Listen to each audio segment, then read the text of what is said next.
Hello students, how are you. आज हम उसी के आगे कक्षा 8वीं के चैप्टर 7 जो हम पढ़ रहे थे राशियों की तुलना में, तो हमने आधा पढ़ा था यहाँ तक। अब हम लघु उत्तरीय प्रश्न सॉल्व करेंगे। ठीक है, प्रश्न नंबर 1 लिखा हुआ है। ज़्यादा देर न करते हुए आपके परीक्षा संबंधित हम क्वेश्चन सॉल्व करेंगे जो आपकी परीक्षा में आने की संभावना है। ठीक है, तो प्रश्न नंबर 1 है लघु उत्तरीय का। ये थोड़ा बड़ा है, 3 नंबर तक का आ सकता है। एक जैकेट 20% भत्ता देने के बाद 1120 रुपये में बेची जाती है, तो उसका अंकित मूल्य ज्ञात कीजिए। ठीक है, इसमें क्या लिखा है, एक जैकेट है 20% भत्ता देने के बाद। तो हम प्रश्न को समझते हैं पहले। जो जैकेट की कीमत है, मतलब सेलिंग प्राइस, वो कितनी है, 1120 है।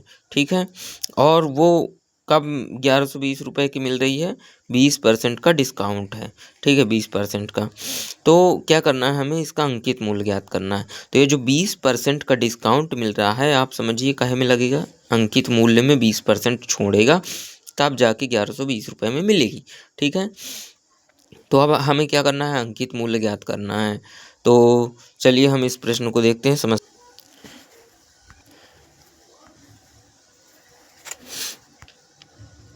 हाँ, तो चलिए देखते हैं प्रश्न। जैकेट का मूल्य।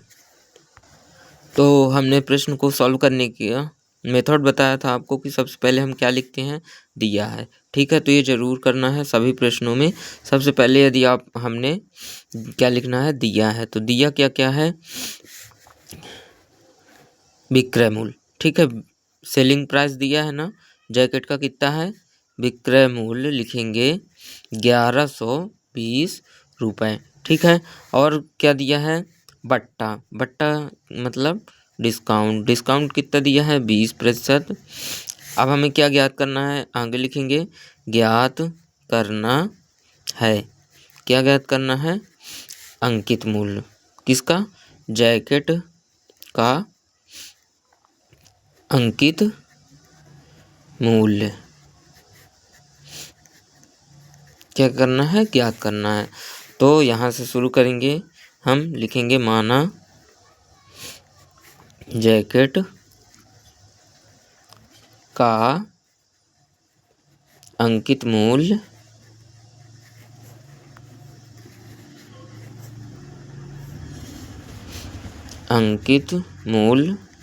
कितना है, X रुपये, है ना, रुपये है।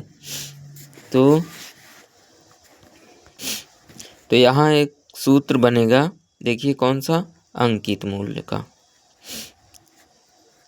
अंकित मूल्य बराबर, देखो हम लिख सकते हैं अंकित मूल्य बराबर विक्रय मूल्य, ठीक है, प्लस बट्टा, इतना लिख सकते हैं। क्यों, क्योंकि देखिए अंकित मूल्य जो होगा तो अंकित मूल्य में ही बट्टा घटेगा। ठीक है, 20% का, तो विक्रय मूल्य निकल के आएगा। ऐसा ये वाला भी सूत्र यहाँ से बन जाएगा। देखो अंकित मूल्य, जब ये प्लस में है इस साइड बट्टा, तो इधर जाएगा तो माइनस में। अंकित मूल्य माइनस बट्टा बराबर विक्रय मूल्य, सेलिंग प्राइस आया है ना, तो ये सूत्र बनेगा। तो हम इसको ऐसा लिख सकते हैं। ठीक है,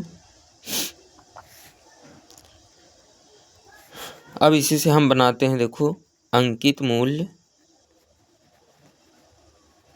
माइनस बट्टा बराबर विक्रय मूल्य, ये भी सूत्र बन गया।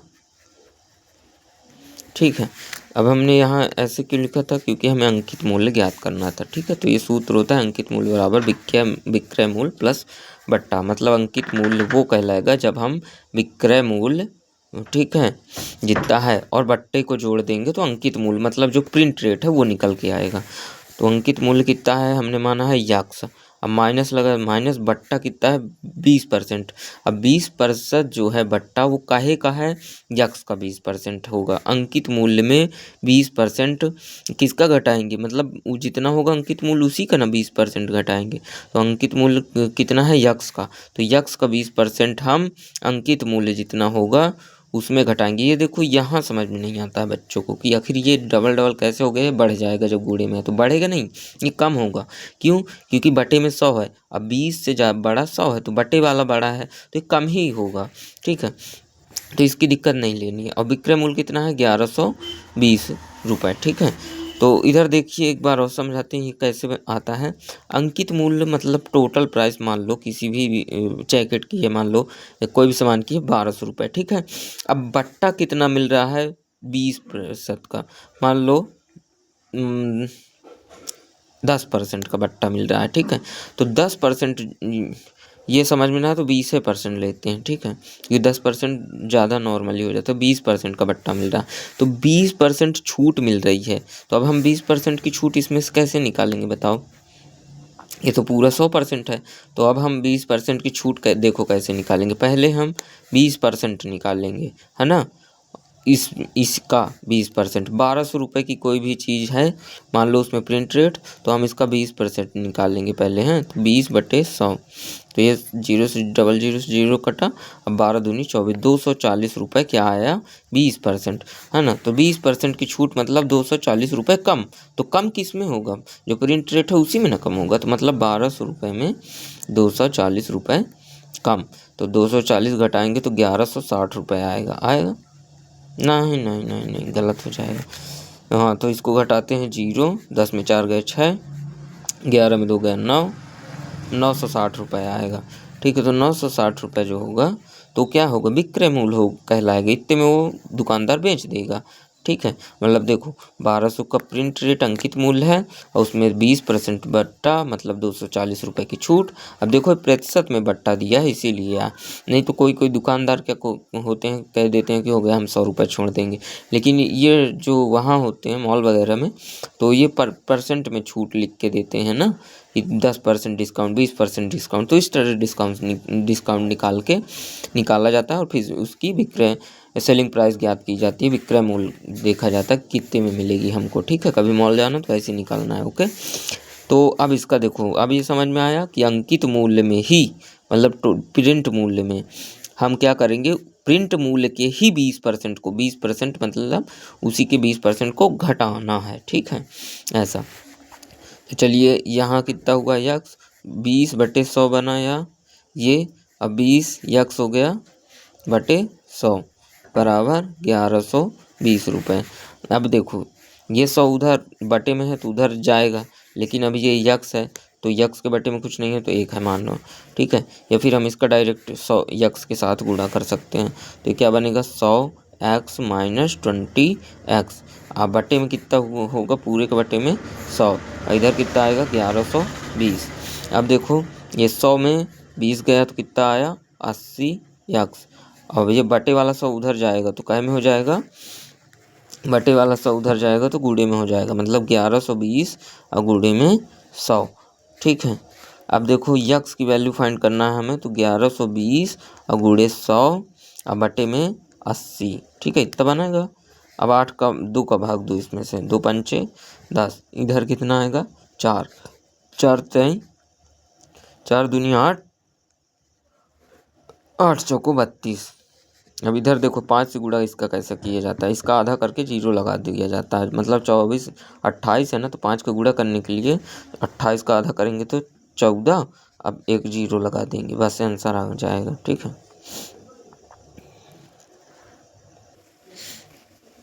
तो इसमें यहाँ एक 0 बचेगा तो ये 0 लगेगा और एक 0 इधर भी लगेगा, ठीक है। चलो एक बार गुणा करके देखते हैं क्या है हमारा सही है। 0 से 0 आया है, मतलब ये हाँ, तो 5 का गुणा 0 में 0 आया, 8 5 40 की 0, हासिल आई 4, 5 दूनी 10 और 4 14, ठीक है, 1400 रुपये आएगा। तो ये क्या होगा, ये आया अंकित मूल्य। क्या आया लिखेंगे, अतः लास्ट में लिखना जरूरी है अतः, ठीक है। अतः जैकेट का अंकित मूल्य कितना होगा, 1400 रुपये होगा, ठीक है। आगे देखते हैं। प्रश्न दिया हुआ है, एक अलमारी 5% बट्टे पर 5225 रुपये में बेची जाती है, तो उसका अंकित मूल्य ज्ञात करना है। सेम है, उसी तरह सेम एकदम, ठीक है। तो विक्रय मूल्य देखो कितना दिया है 5225 रुपये और उसका अंकित मूल्य ज्ञात करना, मतलब यक्स है तो 5% बट्टा मिल रहा है। तो यक्स में हम 5% किसका, यक्षय का 5% घटाएंगे। ठीक है, मतलब कोई भी चीज़ 100 रुपये की है जिसमें प्रिंट रेट 100 रुपये लिखा है, अब उसमें 5% की छूट मिल रही है तो 95 रुपये की मिलेगी। तो ये कैसे होगा, जब हम 100 का 5% निकालेंगे तो 5 रुपये आएगा, और 100 जो है अंकित मूल्य उसी में हम 5 रुपये जो छूट मिल रही है घटाएंगे तो 95 रुपये की होगी। ठीक है, तो ये अंकित मूल्य होगा। ऐसे ये एक एग्जाम्पल था। चलो तो अब हम इसको लगाते 5225 में बेच। एक अलमारी 5% बट्टे पर, तो इधर हम सबसे पहले क्या लिखते हैं, सॉल्व में दिया है, क्या लिखते हैं, दिया है। दिया क्या क्या है इसमें, सबसे पहले दिया है विक्रय मूल्य। विक्रय मूल्य कितना है, 5225 रुपये। ठीक है, अब डिस्काउंट, डिस्काउंट का मतलब छूट या बट्टा, बट्टा कितना मिल रहा है 5% का। और ज्ञात क्या करना है हमें, इधर लिखेंगे हम ज्ञात करना है, ज्ञात करना है हमें अंकित मूल्य, अलमारी का अंकित मूल्य क्या करना है, हमें फाइंड करना है। ओके, तो क्या करेंगे हम, माना लिखेंगे, माना अलमारी, अलमारी का अंकित मूल्य, माना अलमारी का अंकित मूल्य कितना है, यक्स रुपये है। ठीक है, माना अलमारी का अंकित मूल्य कितना है, यक्स रुपये है। तो देखो वही सूत्र लगेगा, अंकित मूल्य बराबर क्या होता है, विक्रय मूल्य प्लस बट्टा, है ना। तो अंकित मूल्य बराबर क्या होता है, विक्रय मूल्य, विक्रय मूल्य प्लस बट्टा होता है, मतलब टोटल प्राइस जो दी है प्रिंट रेट, तो प्रिंट रेट जो दी है तो विक्रय मूल्य जितना है, तो विक्रय मूल्य इसमें अलमारी का कितना है 5225, और बट्टा जो मिलेगा तो बट्टा कितने का मिल रहा है 5% का, लेकिन किस में 5% का किसका 5% छूट मिल रही है, यक्स की, मतलब अंकित मूल्य में ही 5% की छूट मिल रही है। ओके, तो देखिए अब यहाँ से सूत्र देखो, ये यक्स मतलब अंकित मूल्य, प्रिंट रेट जो होगा वो विक्रय मूल्य जितना होगा। ठीक है, विक्रय मूल्य, विक्रय मूल्य प्रिंट रेट से कम होगा। ठीक है, अधिक मतलब कोई भी दुकानदार जितना भी प्रिंट रेट होता है किसी सामान का उससे अधिक रुपए में उस सामान को नहीं बेच सकता है। ठीक है, आप उसके खिलाफ रिपोर्ट कर सकते हो यदि वो प्रिंट रेट से महंगा देता है। तो विक्रय मूल्य कम हो सकता है लेकिन अधिक नहीं हो सकता है। ठीक है, प्रिंट रेट से, प्रिंट रेट दिया है मान लो 275 रुपये, तो 275 में भी आपको दुकानदार 250 में दे सकता है सामान, लेकिन 280 रुपये का नहीं दे सकता है। ठीक है, तो ये चीज़ ध्यान रखना है, जब भी कभी ऐसा हो तो आप उसके खिलाफ कार्रवाई कर सकते हैं। तो आगे देखते हैं कि 5225 मतलब 5225 रुपये जो विक्रय मूल्य है, और यदि हम छूट को जोड़ दें, 5% छूट मिल रही है तो छूट को जोड़ दें तो अंकित मूल्य टोटल निकल आएगा। ठीक है, समझ में आया। तो अब हम देखो यक्स वाले पक्षों को एक साइड करेंगे, तो यक्स ये लिखा है और माइनस 5% मतलब 5/100, ये इधर आएगा तो माइनस में हो जाएगा, into X is equal to 5225। ठीक है, आगे देखते हैं।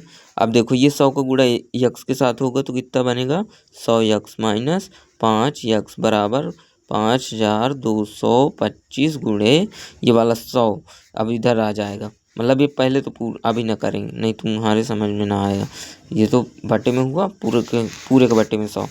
तो अब ये क्या होगा, ऊपर कितना आया 95 यक्स बराबर 5225 इंटू 100 हुआ। अब देखिए अब ये यक्स की वैल्यू फाइंड करना है, तो 95 जो है तो बट्टे में जाएगा, तो 5 2 2 5, और ये इसको अलग ही लिख के काटेंगे। ठीक है, इस तरह में आसानी होगी। तो 95/95 आया है। अब इसको 5 से काटेंगे तो 5 एक कम 5, 5 नमा 45, 19 आया। और इसको काटेंगे 5 से तो 20 आएगा। अब इसको देखो 19 से काटते हैं, 19 को 19 दूना 38, 29 57, तो ये 19 से काटना ही पड़ेगा, मतलब भाग देना पड़ेगा, है ना।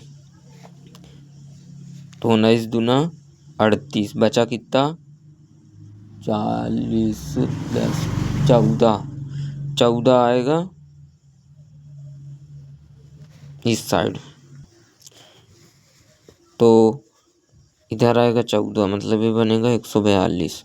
तो 19 का पहाड़ा पढ़ो कि 142 से आगे ना जाए, तो 19 सत्ते 133, तो 133 142 बचा कितना 7 2 9, हाँ 19 सत्ते 133, अब बचा 9, तो 9 इसमें लगेगा 95, 19 बचे 95, मतलब 275 इधर आया, गुड़े में 20 आया। तो यक्स इज इक्वल टू कितना लिखेंगे 275 इंटू 20। अब चलो 2 का गुणा कर देते हैं, तो 2 ये तो 0 लग जाएगा, 1 2 5 10 की 0 हासिल आई 1, 2 7 दूनी 14, 1 15 की 5 हासिल आई 1, 2 दूनी 4 1 5, 5500 रुपये कितना आया 5500। तो यहाँ हमें लिखना पड़ेगा, अतः अलमारी का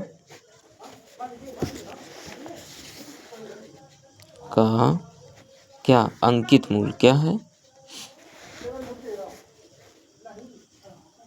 अंकित मूल्य कितना हो 5500 रुपये होगा, है ना। बस ये हो गया क्लियर, कोई दिक्कत। हाँ, तो अगला प्रश्न देखते हैं। लिखा है एक फुटबॉल टीम ने जितने मैच खेले उनमें से 10 में जीत हासिल की, उनकी जीत का प्रतिशत 40 है था। प्रतिशत 40 मतलब 40%, ये दोनों एक साथ लिखे हैं, हिंदी में लिखा इसीलिए आगे लिखा तो उस टीम ने कुल कितने मैच जीते, है ना।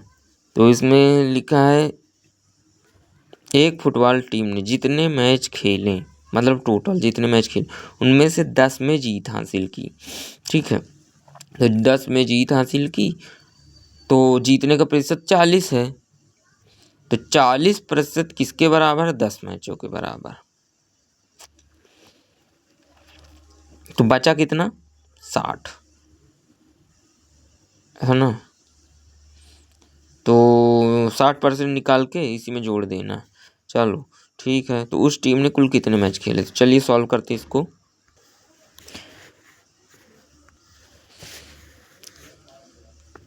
लिखेंगे हल। इसमें भी यदि आपको दिया है लिखना है तो लिख सकते हैं, ठीक है। दिया है और ज्ञात करना है, लिखना बहुत ज़रूरी है, क्योंकि हमें इससे पता चलता कि हमें ज्ञात क्या करना है, ठीक है। मतलब प्रश्न जो समझ लिया वही लिख सकता है कि दिया क्या क्या है और ज्ञात क्या करना है। तो दिया है इसमें देखो 10%, 10 नहीं 40%।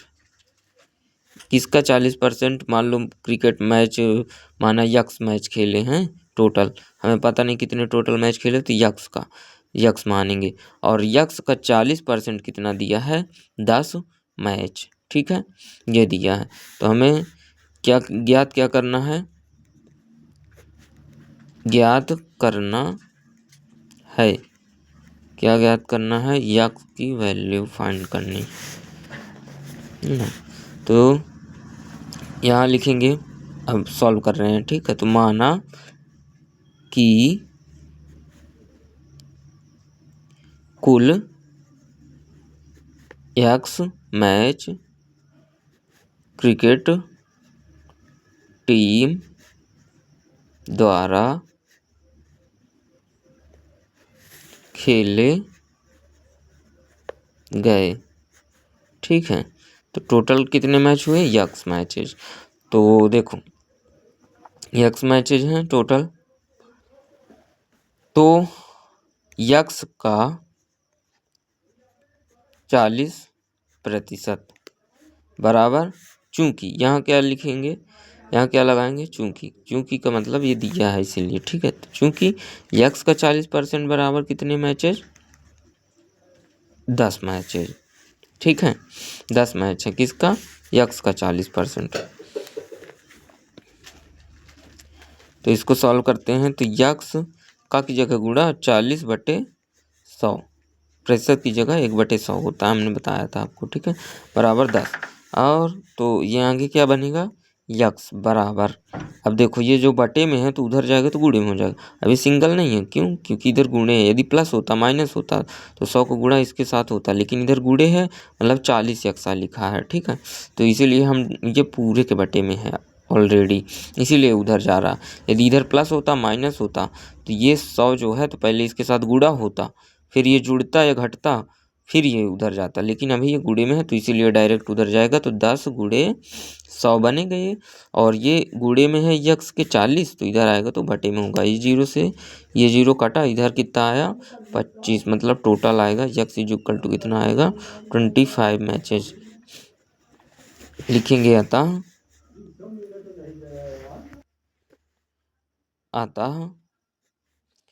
क्रिकेट टीम द्वारा कुल 25 मैच खेले गए, ठीक है, कितने मैच खेले गए टोटल 25 मैच, ये हो गया आपका आंसर। आगे देखते हैं अब हम। प्रश्न लिखा हुआ है, यदि रोहन के पास अपने धन का 50% खर्च करने के बाद 800 रुपये बचे तो ज्ञात कीजिए उसके पास शुरू में कितना धन था। लिखा है कि यदि रोहन अपने धन का 50% खर्च कर देता है तो उसके पास 800 रुपये बचता है, तो ज्ञात क्या करना है, शुरू में उसके पास कितना धन था, ठीक है। मतलब इधर माना कि रोहन के पास शुरू में 100 रुपये था, ठीक है, इसी में समझ लेते हैं अपन। माना कि रोहन के पास शुरू में कितने रुपए थे, 100 रुपये थे, रोहन द्वारा खर्च किए गया, तो टोटल जो धन था उसका 50% खर्च किया है, तो यक्स का 50% खर्च किया है, तो खर्च करने के बाद कितने रुपए बचे, यक्स का 100 माइनस 50%, मतलब यक्स का 50% ना बचेगा। जब 50% खर्च कर दिया है तो 50 यक्स का 50% बचेगा, ठीक है। कुल धन का 50% जब खर्च किया तो 50% बचेगा, तो बस वही है, तो यक्स का 50% बचा। अब प्रश्नानुसार क्या कहता है, यक्स का 50% कितना है, 800 रुपये है, यक्स का 50% 800 रुपये है। क्यों 800 रुपये है, क्योंकि लिखा है खर्च करने के बाद 800 रुपये बचा, तो खर्च करने के बाद या 50% रुपये बचा, किसका, पूरे धन का 50% बचा, ठीक है। तो यक्स का 50% जो बचा है वो कितना है, 800 रुपये, तो इसीलिए हमने इसको बराबर में लिख दिया, ठीक है, तभी आंसर आएगा। जब हम इसको बराबर में लिखेंगे तो हमें लिखना ही पड़ेगा कि यक्स का 50% जो बचा हुआ धन है वो 800 है, ठीक है, और यक्स का 15% बचा है भाई, फिर 50% खर्च किया तो, और वो कीमत कितनी है, 800 रुपये। तो आगे देखते हैं। तो यक्स का 50% मतलब 50/100, ठीक है, ये हुआ। अब देखो ये यक्स बराबर क्या हो जाएगा, ये 100 बटे में है तो उधर जाएगा तो गुणे में हो गया, ये 50 ऊपर है तो बटे में हो गया। आगे देखते हैं ये कितना आएगा, जीरो से एक जीरो कटा, 8 का गुणा, हाँ अब 5 बचा, तो 50 से डायरेक्ट इसको काट देंगे तो 2 आएगा इधर, ठीक है, 50 दूनी 100, और 2 का गुणा 800 में करेंगे तो 1600 रुपये उत्तर आएगा। अतः रोहन के पास शुरू में कितने रुपए थे, 1600 रुपये थे। ये हो गया आपका आंसर। आगे देखते हैं अब हम। 25 विद्यार्थियों में से 72% विद्यार्थी गणित में रुचि रखते हैं, कितने विद्यार्थी गणित में रुचि नहीं रखते हैं। तो देखो एकदम से ये है नॉर्मल सा क्वेश्चन, अब हम इसको रफ, क्योंकि इसमें समझ में नहीं आएगा। चलिए तो हम क्या करते हैं, 72% निकालते हैं 25 का, तो 25 का कैसे 72% निकालेंगे, 72/100, ठीक है। तो इसको हम काटेंगे 25 से, 25 चौको 100, 4 से इसको काटेंगे तो 4 एकम 4, 3 इधर आएगा, 4 8 32, मतलब 18 बच्चे हैं जो गणित में रुचि रखते हैं। लिखा है ना कि 25 का 72%, मतलब 18 बच्चे आया है तो 18 बच्चे जो 25 का 72% 18 बच्चे क्या हैं, विद्यार्थी गणित में रुचि रखने वाले हैं। तो कितने नहीं रखते रुचि, कैसे निकालेंगे, 25 में 18 घटा देंगे, मतलब टोटल विद्यार्थियों में 18 गणित में रुचि रखने वालों को घटाएंगे तो ना रखने वाले आएंगे, मतलब 7 लोग ऐसे हैं जो रुचि नहीं रखते हैं। आगे देखते हैं 12 कुर्सियों का क्रय मूल्य 10 कुर्सियों के विक्रय मूल्य के बराबर है, लाभ प्रतिशत ज्ञात कीजिए। तो ये भी सवाल एकदम सरल है, बस समझने की देर है, बस आप समझ लो तो एकदम सरल लगेगा। लिखा है 12 कुर्सियों का क्रय मूल्य 10 कुर्सियों के विक्रय मूल्य के बराबर है।